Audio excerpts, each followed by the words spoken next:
Mid-air, above 20,000 screaming fans, Katy Perry suddenly felt the metal links beneath her jolt.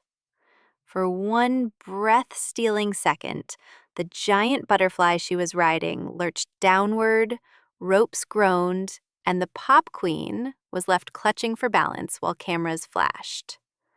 Everyone thought they might witness a live disaster, but hardly anyone knew it was only the latest twist in a wild, years-long saga of sky-high risks, courtroom wars, and personal demons.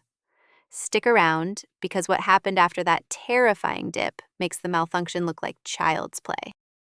The Lifetime's tour stop in San Francisco, July 18th, 2025, was supposed to climax with a triumphant rendition of Roar. Instead, the butterfly prop's winch stuttered, dropping Perry several feet and tilting her sideways as stagehands shouted orders. Phones lit up, social feeds exploded, and a shaky clip of her dangling by a safety harness rocketed to 40 million views before sunrise. Yet the singer never missed a lyric. She steadied herself, flashed a grin, and finished the chorus standing tall when the rig finally lowered. Fans cheered, critics called it foolhardy, but insiders whispered, that is exactly the adrenaline she lives for. But that scare was only a warm-up. If you track Katy's history, near disasters read like collector's cards. 10 years earlier, she soared out of Super Bowl 49 on a silver shooting star after befriending the internet's infamous left shark dancer.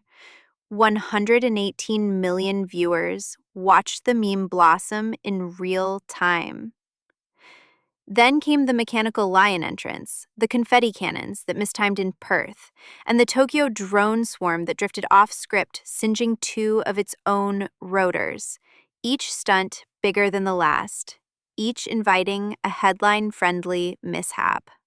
Rival divas may dabble in pyros, but few gamble on full-blown theme park engineering 8 shows a week. As one rigging supervisor joked, the moment you tell her something looks safe, she asks how high it can fly. Technical fails, however, are only half the story.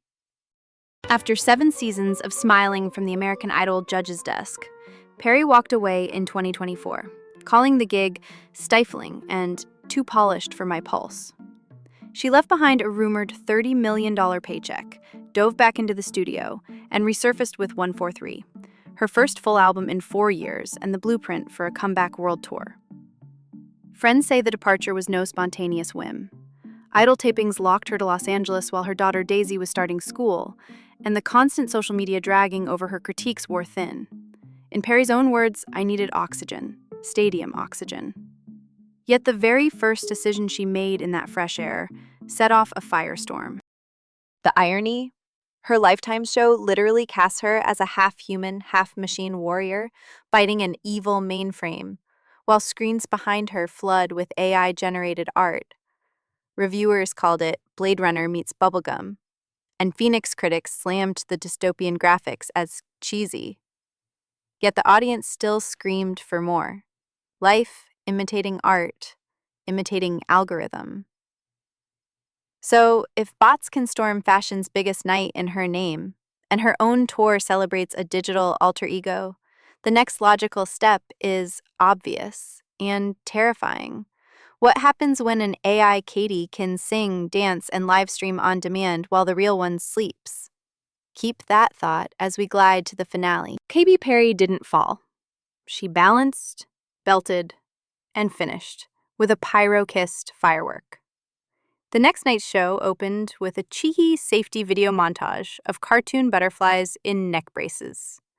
Love her or loathe her, the woman turns every stumble into a storyline, every headline into a hook. So here's the big question we're all left with. After surviving space, lawsuits, live stream tears, and a death drop butterfly, is Katy Perry cruising towards a final form reinvention, or is she flirting with a crash that no harness can catch? Drop your take below, because the next chapter is probably already rehearsing above our heads.